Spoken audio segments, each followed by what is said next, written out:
Assalamualaikum warahmatullahi wabarakatuh. Selamat siang. Salam Om Swastiastu, Namo Buddhaya, salam kebajikan. Para pemirsa seantero jagat Nusantara, salam sukses untuk kita semua, untuk Indonesia maju. Di sini kami akan mengupas tuntas tentang caleg no money politik, tapi bisa mendulang suara terbanyak. Silakan simak berikut ini. Indonesia merupakan negara demokrasi di mana menggunakan proses pemilihan umum pemilu untuk memilih legislatif. Biasanya banyak strategi caleg untuk menggait simpatisan masyarakat mendekati pemilu ini. Untuk mempersiapkan pemilu 2024, tentunya kamu melihat di pinggir-pinggir jalan banyak baliho yang menampilkan wajah-wajah atau tokoh-tokoh politik. Atau kamu pernah melihat pembagian sembako dan kebutuhan rumah tangga lainnya, tetapi ditempelin dengan wajah-wajah tokoh-tokoh politik tersebut. Nah, kira-kira apa sih yang diinginkan para caleg dengan adanya kegiatan macam tersebut di dalam mendekati pemilu 2024 ini? Simak ulasan berikut ini. Masih terngiang di pikiran saya ada slogan yang mengatakan pakai fulus belum tentu mulus. Nah, ini pakai uang belum tentu jadi DPR. Kini pemilu banyak diikuti oleh kaum milenial. Banyak di antara mereka pun melek dengan informasi dan lebih-lebih kritis dalam menentukan pilihannya. Zaman sekarang, uang bukanlah segalanya. Karena banyak juga caleg yang habisnya uang itu banyak, tapi masih tetap belum bisa menjadi anggota legislator. Sudah keluar banyak uang, tetapi belum bisa menjadi pejabat, belum bisa menjadi DPR. Adanya malah bikin stres, bikin gila, bikin banyak terlilit utang. Jadi kira-kira apa strategi caleg yang tepat digunakan menjelang pemilu tahun depan ini untuk menggait suara dalam pemilu ini? Kini caleg perlu menuangkan ide-ide kreatif. Mengapa? Karena kini para pemilih di Indonesia tidak hanya berusia tua saja, akan tetapi berusia muda ataupun kaum milenial itu sudah dapat menentukan pilihannya. Maka dari itu, strategi yang digunakan uang bukan segala-galanya untuk menjadi pilihan yang utama. Untuk itu, menarik simpati dari masyarakat, kita lihat adanya undang-undang tindak pidana politik uang yang diatur dalam pasal 523 ayat 1 sampai ayat 3 Undang-Undang Nomor 7 tahun 2017 tentang pemilu, yang dibagi dalam 3 kategori, yakni pada saat kampanye, pada saat hari tenang, dan pada saat pemungutan suara. Ya. Yang ini menjadikan caleg berpikir ulang untuk melakukan money politik. Menurut pendapat dari pengamat politik, yaitu Ray Rangkuti, pada Desember 2022 silam menyebutkan bahwa pengaruh politik untuk tahun 2024 nanti kemungkinannya sangat kecil, lantaran kini para pemilih sudah memiliki tingkat kesejahteraan dan kecerdasan yang meningkat, sehingga money politik tidak menjadi salah satu-satunya cara. Tapi ada juga yang mengatakan sulit untuk menghilangkan politik uang dalam pemilu, karena mereka menyatakan bahwa adanya pemahaman bahwa pemilu itu merupakan perayaan tahunan, tidak lagi mencari figur pemimpin yang di dalam genggaman tangannya, tapi ini merupakan fenomena yang maraknya dengan uang politik itu dipertaruhkan, sehingga ini menjadi pangkal untuk berkorupsi. Alasannya cuma sederhana saja, bahwa caleg sudah mengeluarkan uang ketika berkampanye yang begitu besar dan akan tidak ditutupi dengan gaji, akan tapi lebih mudah bila dibarengi dengan korupsi. Masya Allah. Memang kita tahu bahwa calon legislatif harus punya uang yang banyak untuk kampanye. Para caleg berlomba-lomba menarik simpati dari masyarakat dengan berbagai macam strategi.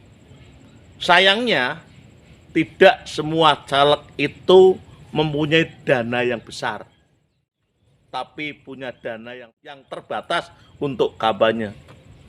Jika Anda menyalonkan diri sebagai anggota legislatif, Anda harus tahu strategi caleg tanpa money politik. Berikut ini kita lihat strateginya bagaimana. Ya. Menuju pemilu 2024, banyak caleg mulai sibuk mempersiapkan diri dan merencanakan cara yang menarik mendapat simpati dari masyarakat. Jika Anda terbatas dengan modal, maka yang harus dipikir adalah bagaimana strateginya. Ya, ini strateginya. Simak ya, baik-baik, sehingga menjadi caleg yang bukan calon saja, tapi menjadi caleg yang jadi. Menjadi caleg yang jadi. Satu, perlu diingat, kita harus terjun lapangan. Satu, terjun lapangan. Memang seorang caleg tidak berdiam diri, memberikan bantuan ke masyarakat, ya. Akan tetapi bantuan itu tidak bentuk uang saja, ya. Contohnya kita mengantar orang sakit, seperti itu. Kita bersama berdiskusi dalam masyarakat, ya. Kemudian dengan cara kita bareng-bareng gimana caranya menanggulangi banjir, menanggulangi kekeringan, dengan modal ide-ide saja yang nantinya bisa disalurkan mendapatkan bantuan, itu adalah satu cara juga termasuk terjun ke lapangan. Caranya banyak sekali lah. Caranya banyak sekali. Ya. Dalam pendidikan kita bisa mencari jalan gimana caranya anak yang tidak sekolah bisa sekolah gratis. Seperti itu. Diusulkan, ditata, dicatat, seperti itu. Gimana caranya? Kemudian kita juga orang-orang yang masih di bawah garis kemiskinan itu juga perlu dilaporkan, perlu dicatat, sehingga caleg itu terjun langsung, itu ada bukti memperkenalkan diri. Ya, kan caleg harus memperkenalkan diri gimana supaya dikenal oleh masyarakat. Umpamanya di dapilnya ada 4 kecamatan, berarti gimana caranya dibagi 4 kecamatan itu supaya terjun ke masyarakat. Makanya di sini adalah harus meluangkan waktu, tenaga, dan pikiran untuk terjun langsung kepada masyarakat. Seperti itu.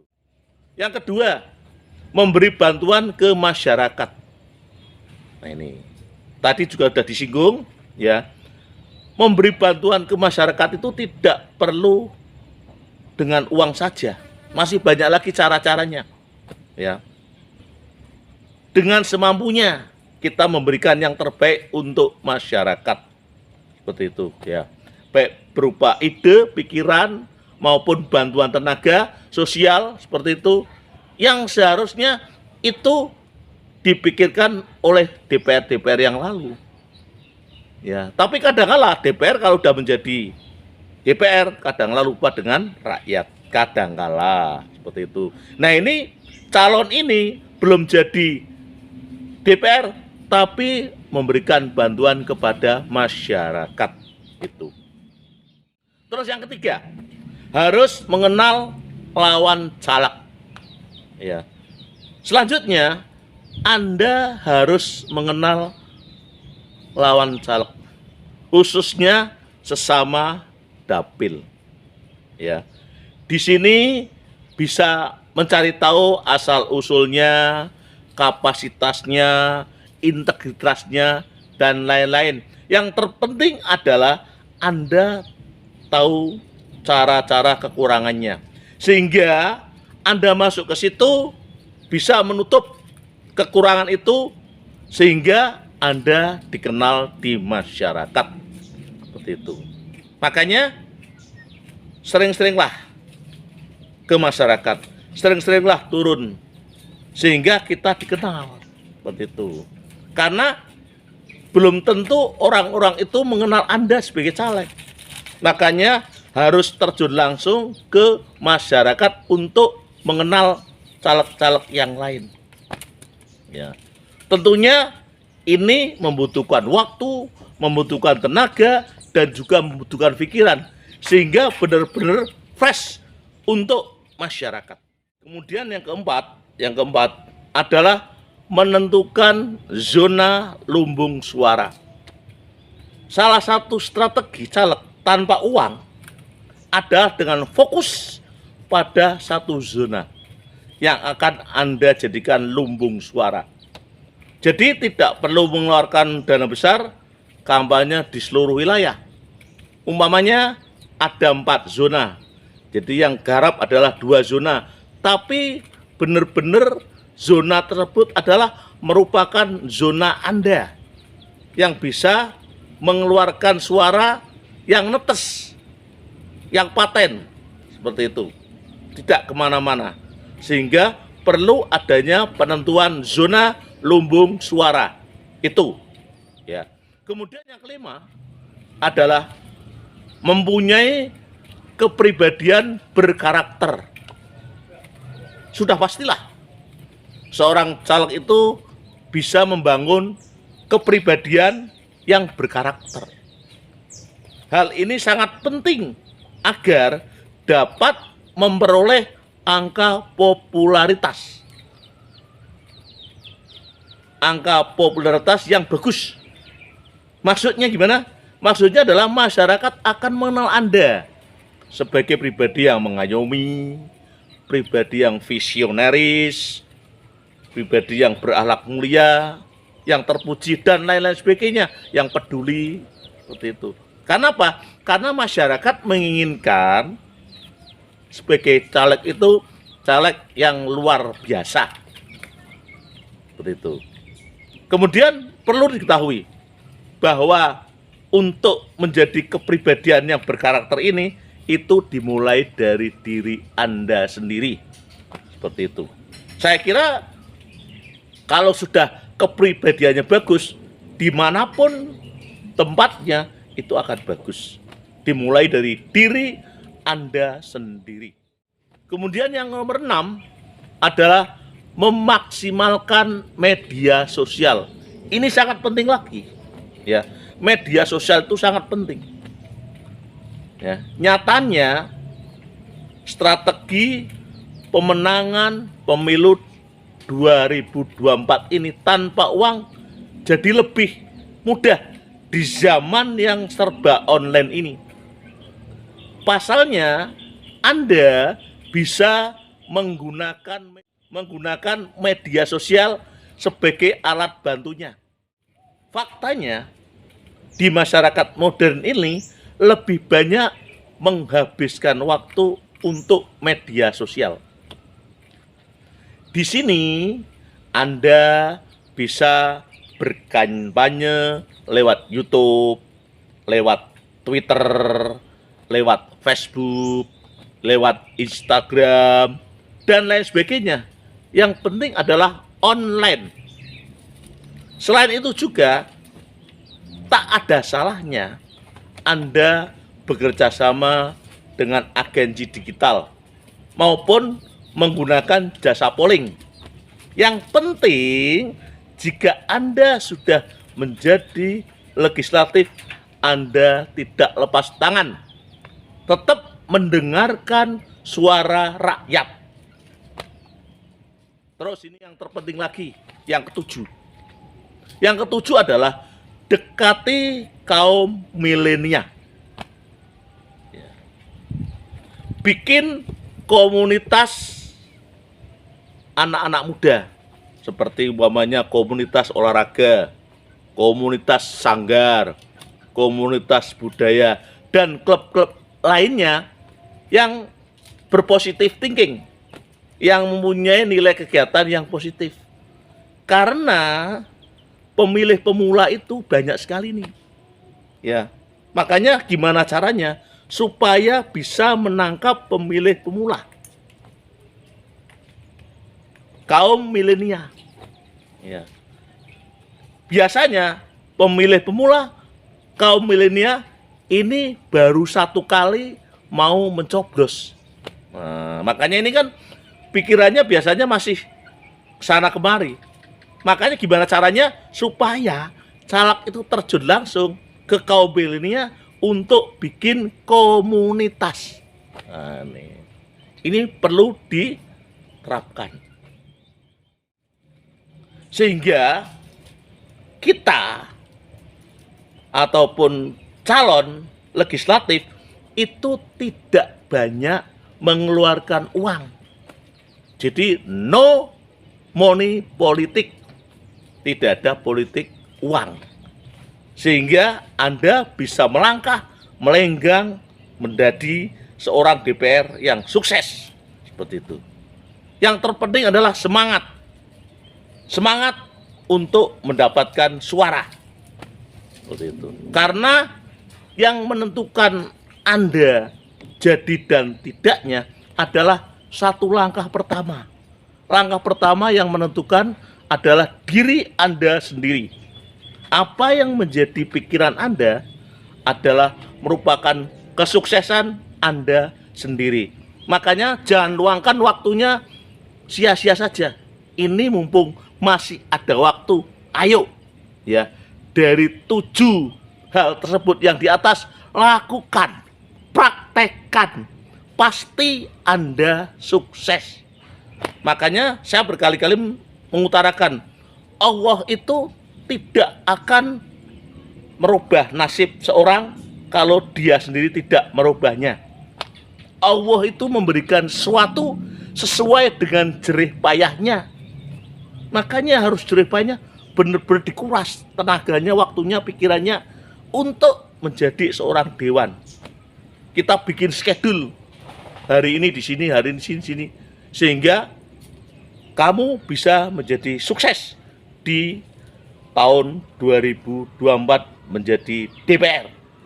Oke, salam sukses untuk Indonesia Jaya. Assalamualaikum warahmatullahi wabarakatuh. wabarakatuh.